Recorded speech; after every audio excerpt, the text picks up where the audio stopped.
Good morning, beautiful people. We are on day 5 of Bible in a Year with Lovie. We are reading out of the Life Application Study Bible, the 3rd edition, New Living Translation. We are going to start today with Genesis chapter 13 through 15, and then we're going to flip over to Matthew and read chapter 5, verses 1 through 26. So I'm going to give y'all a second to get to Genesis chapter 13, just in case you're following along. If you're not, that's okay. I'm still going to read it to you anyway. And if y'all are ready, let's go. Abram and Lot. Genesis chapter 13. So, Abram left Egypt and traveled north to the Negev. Like I said, if I ain't pronouncing this right, I'm sorry. I'm from Texas, and I pronounce it the best I can. Bear with me. Along with his wife and Lot and all that they owned. Abram was very rich in livestock, silver, and gold. From the Negev, they continued traveling by stages toward Bethel, and they pitched their tents between Bethel and Ai, where they had camped before. This was the same place where Abram had built the altar, and there he worshipped the Lord again. Lot, who was traveling with Abram, had also become very wealthy in flocks of sheep and goats, herds of cattle, and many tents. But the land could not support both Abram and Lot with all their flocks and herds living so close together. So disputes broke out between the herdsmen of Abram and Lot. At that time, Canaanites and Perizzites were also living in the land. Finally, Abram said to Lot, "Let's not allow this conflict to come between us or our herdsmen. After all, we are close relatives. The whole countryside is open to you. Take your choice of any section of the land you want, and we will separate. If you want the land to the left, then I'll take the land on the right. If you prefer the land on the right, then I'll go to the left." Lot took a long look at the fertile plains of the Jordan Valley in the direction of Zoar. The whole area was well watered everywhere, like the garden of the Lord or the beautiful land of Egypt. This was before the Lord destroyed Sodom and Gomorrah. Lot chose for himself the whole Jordan Valley to the east of them. He went there with his flocks and servants and parted company with his uncle Abram. So Abram settled in the land of Canaan, and Lot moved his tents to a place near Sodom and settled among the cities of the plain. But the people of this area were extremely wicked and constantly sinned against the Lord. After Lot had gone, the Lord said to Abram, "Look as far as you can see in every direction, north and south, east and west. I'm giving all this land as far as you can see to you and your descendants as a permanent possession. And I will give you so many descendants that like the dust of the earth they cannot be counted. Go and walk through the land in every direction, for I'm giving it to you." So Abram moved his camp to Hebron and settled near the oak grove belonging to Mamre. There he built another altar to the Lord. Chapter 14. Abram rescues Lot. About this time, war broke out in the region. King Amraphel of Babylonia, King Arioch of Elasar, King Kedorlaomer, whatever, of Elam, and King Tidal of Goim fought against King Bera of Sodom, King Bersha of Gomorrah, King Shinab of Admah, King King Shemeber of Zeboim, and the king of Bela also called Zoar. Boy, these words in the Bible be really complicated sometimes. I'm just saying, like, used to when I was trying to read the Bible, I'd come across some of these words and it would just discourage me in such a way. I'd be like almost done with it. Like, man, I don't understand these words. I can't pronounce them. Why am I going to keep reading it? But I promise, like, if you just keep pushing and y'all just bear with me, like, we don't have to pronounce the words right. We can understand that we're talking about somebody specific, and it is what it is. So, yeah, y'all just bear with me. Let's see, where was that? This, verse 3. This second group of kings joined forces in Siddim Valley, that is the valley of the Dead Sea. For 12 years they had been subject to King Kedorlaomer,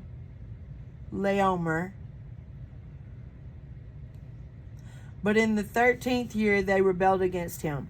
1 year later, Kedorlaomer and his allies arrived and defeated the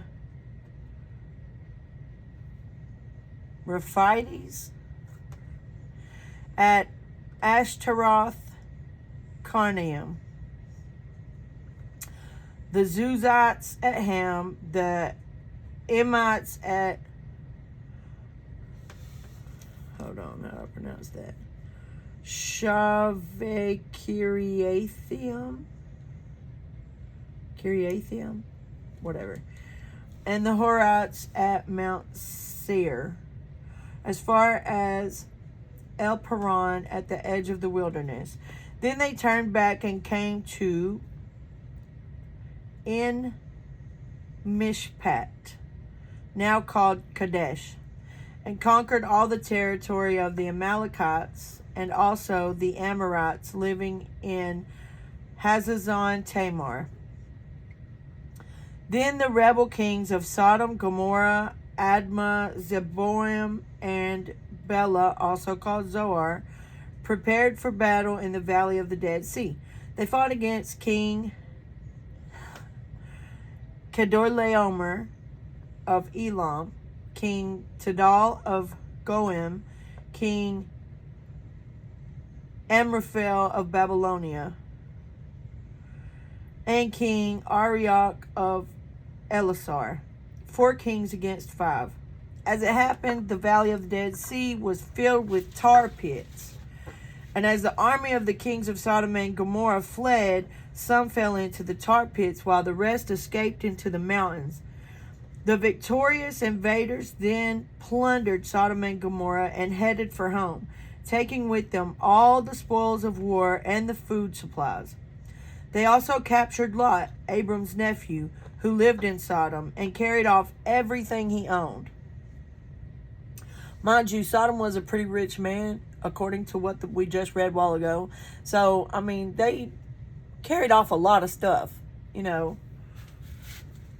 But one of Lot's men escaped and reported everything to Abram, the Hebrew, who was living near the oak grove belonging to Mamre the Amorite. Mamre and his relatives, Eshcol and Aner, were Abram's allies. When Abram heard that his nephew Lot had been captured, he mobilized the 318 trained men who had been born into his household. Then he pursued Kedorlaomer's army until he caught up with them at Dan. There he divided his men and attacked during the night. Kedorlaomer's army fled, but Abram chased them as far as Hobah, north of Damascus. Abram recovered all the goods that had been taken, and he brought back his nephew Lot with his possessions and all the women and other captives. I just want to say that Abram is the kind of uncle you want to have. You know what I'm saying? Like, soon as he found out what had happened, like, he immediately mobilized a whole group of men to go and rescue his nephew. Like, no, we're not playing this.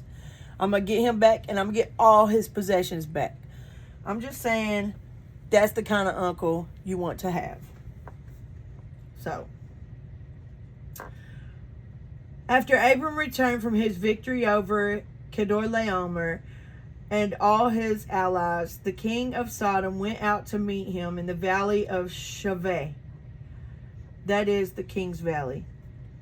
And Melchizedek, the king of Salem, and a priest of God Most High, brought Abram some bread and wine. Melchizedek blessed Abram with this blessing.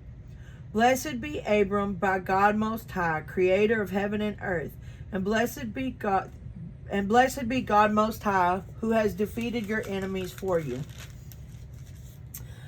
Then Abram gave Melchizedek a tenth of all the goods he had recovered.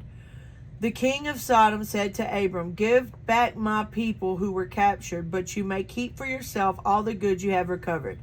Abram replied to the king of Sodom, I solemnly swear to the Lord God Most High, creator of heaven and earth, that I will not take so much as a single thread or sandal thong that belongs to you. Otherwise you might say, I'm the one who made Abram rich. I will accept only what my young warriors have already eaten, and I request that you give a fair share of the goods to my allies, Aner, Eshcol, and Mamre. Yeah, okay. Abram was a good man.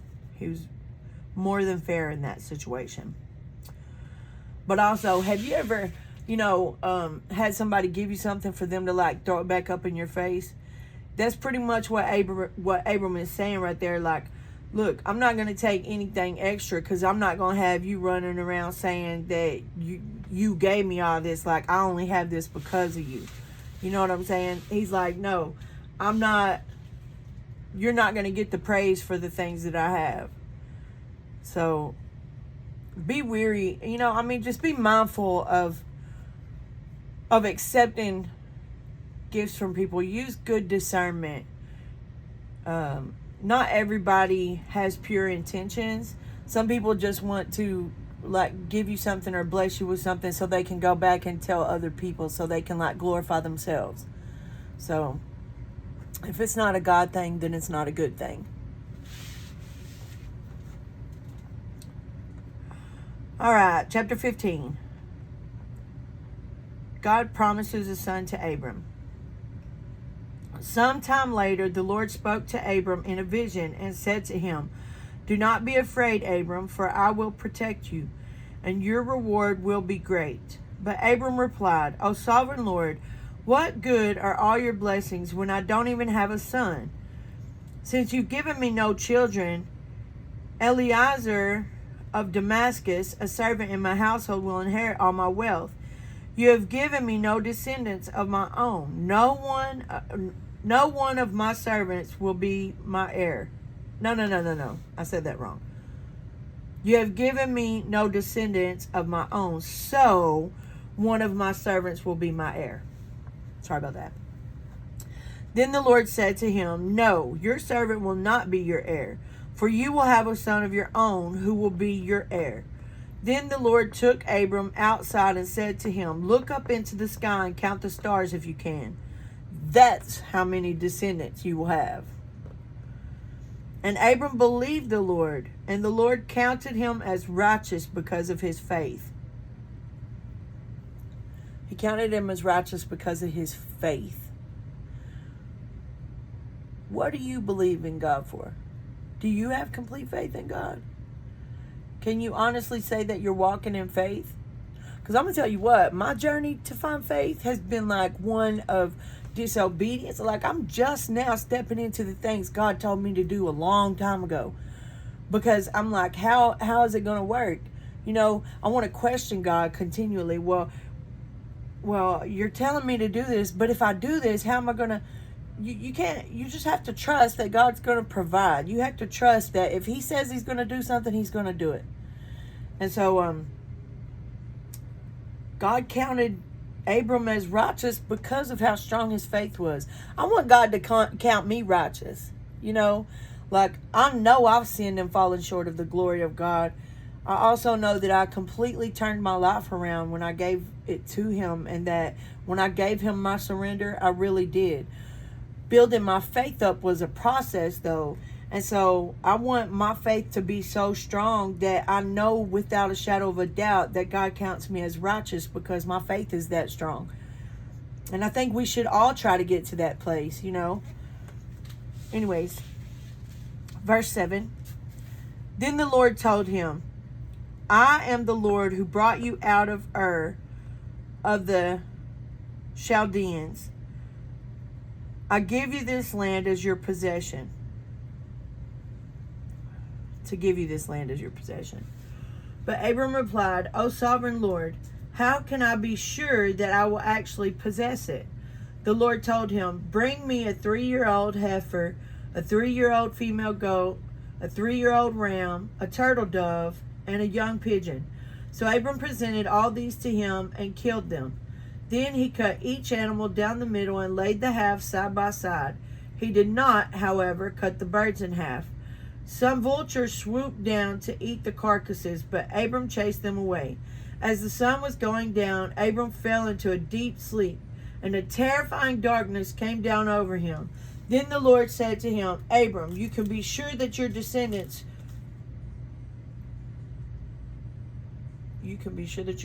will be strangers in a foreign land, where they will be oppressed as slaves for 400 years.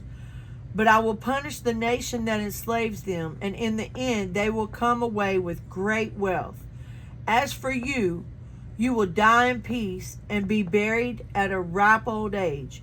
After 4 generations, your descendants will return here to this land, for the sins of the Amorites do not yet warrant their destruction. After the sun went down and darkness fell, Abram saw a smoking fire pot and a flaming torch pass between the halves of the carcasses. So the Lord made a covenant with Abram that day and said, I have given this land to your descendants, all the way from the border of Egypt to the great Euphrates River, and the land now occupied by the Kenites, Kenizzites, Cadmonites, Hittites, Perizzites, Rephaites, Amorites, Canaanites, Girgashites, and Jebusites. All right. That's all in Genesis today. Oh, boy, some of them words, man. Whew. Like, it'd wear me out just trying to pronounce them. But I still be pushing through. So, y'all just push through with me. We gonna get through this Bible in a year. I promise that. No, I don't make promises because sure as the day is long, and it'll say later on in Jeremiah, you know, don't put your trust in a human. So, like, I am going to do my best to read the Bible in a year with you guys. But I don't want to make a promise that I'm actually going to fully complete it, because I can't make a promise because tomorrow's not promised to me. So I will do my best. If the Lord blesses me to see every single day for the rest of this year till we complete this Bible, then awesome. I will do my best to make sure that we get there. But no promises. Okay. So we're going to pick up here tomorrow. Let me put my marker in.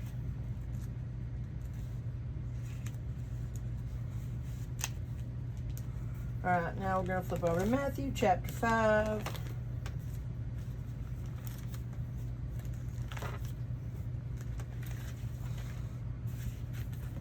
I love the New Testament so much because of the red letters. Like, I love reading when Jesus is speaking. I think it's, like, extra special to me. So I don't know how y'all feel about the red letters, but I love the red letters. Here we are, Matthew chapter 5. Jesus gives the Sermon on the Mount. One day, as he saw the crowds gathering, Jesus went up on the mountainside and sat down. His disciples gathered around him, and he began to teach them.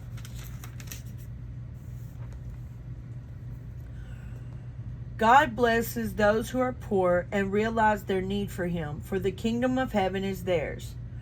God blesses those who mourn, for they will be comforted. God blesses those who are humble, for they will inherit the whole earth.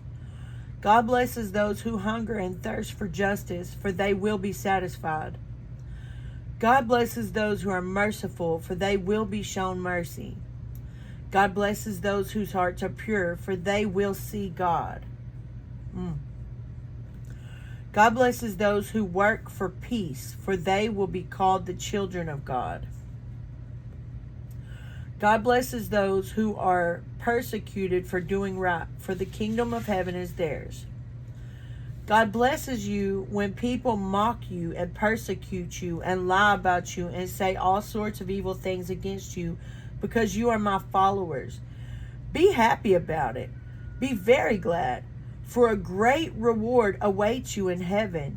And remember, the ancient prophets were persecuted in the same way. You are the salt of the earth, but what good is salt if it has lost its flavor? Can you make it salty again? Will it be thrown out or trampled underfoot as worthless? It will be thrown out and trampled underfoot as worthless. You are the light of the world, like a city on a hilltop that cannot be hidden. No one lights a lamp and then puts it under a basket. Instead, a lamp is placed on a stand where it gives light to everyone in the house. In the same way, let your good deeds shine out for all to see, so that everyone will praise your heavenly Father.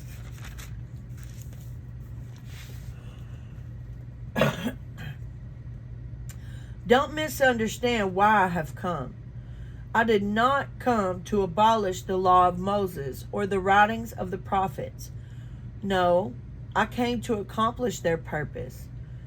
I tell you the truth, until heaven and earth disappear, not even the smallest detail of God's law will disappear until its purpose is achieved.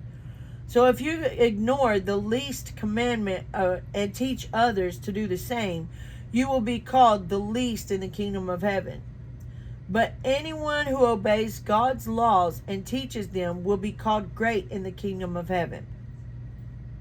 But I warn you, unless your righteousness is better than the righteousness of the teachers of religious law and the Pharisees, you will never enter the kingdom of heaven.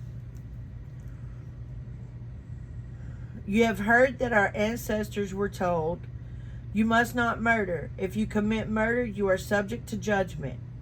But I say, if you are even angry with someone, you are subject to judgment. If you call someone an idiot, you are in danger of being brought before the court. And if you curse someone, you are in danger of the fires of hell. If you curse someone, you are in dangers of the fire of hell. If you so much as think, he says right here,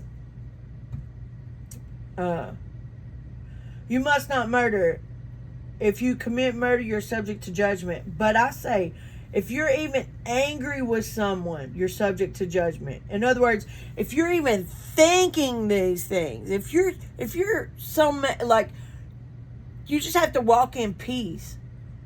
You know, like God processes every thought that we have. He knows our heart. We don't know our hearts. We can say, oh, I have a good heart, but what really, God really knows what's within it. Our hearts are wicked when we're born. It's the way we're created. But we're transformed whenever we give our lives to God. When we repent and we're baptized, we're transformed into a new creation. And I'm saying very clearly, Jesus is teaching that your thoughts are also subject to judgment. You know, road rage. I was one of the worst. My friends would say I had the spirit of grr, especially when it comes to driving. Like, I had road rage really bad. I've calmed that down all the way, thank God, because I could not do it on my own strength. But, you know, I've had some pretty ugly thoughts along the way, and Jesus is telling us that, like, even having ill thoughts towards someone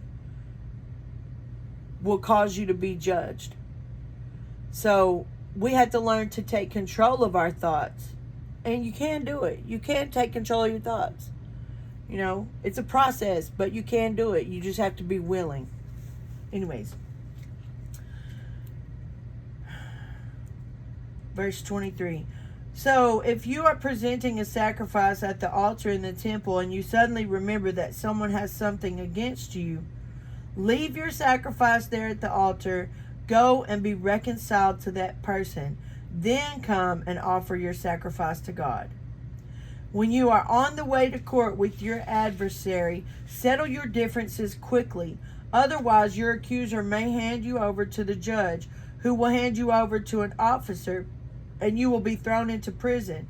And if that happens, you surely won't be free again. Until you have paid the last penny. Pretty much, God's saying, like, look, well, Jesus, this is Jesus talking. These are red letters.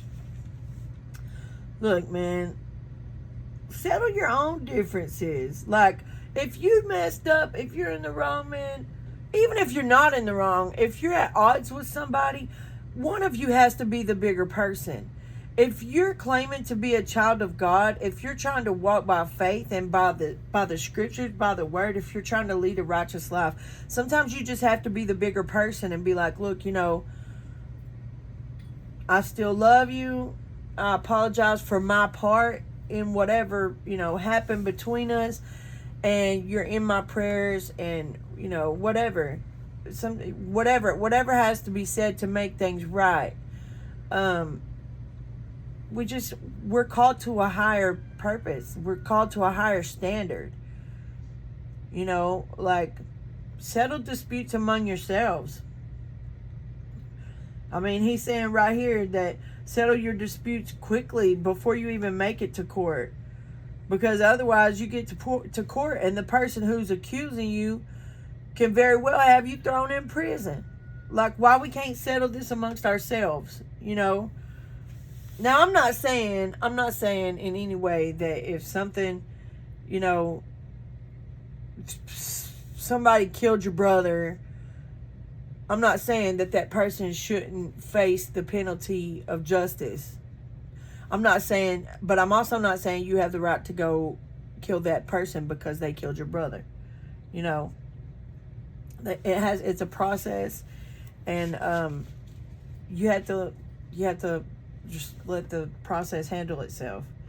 But you can't hold a grudge. You can't wish murder. You can't wish death on that person because you're being judged for that.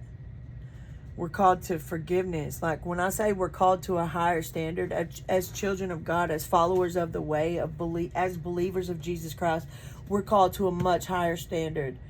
And, all we had to do, like, read the word. Read the word for yourself. Let God speak to you yourself. Like, I'm telling y'all how I feel about this, but you might get something else from it. But you'll never know unless you actually pick up your Bible. So, with that said, we end right here. And tomorrow we'll pick up on Genesis chapter 16 and 17. And then we'll come back over here to Matthew and read 27 through 48 of Matthew chapter 5. And I hope you guys got something out of this. And I pray that you all have a wonderful, blessed rest of your day. And go out and love like Jesus.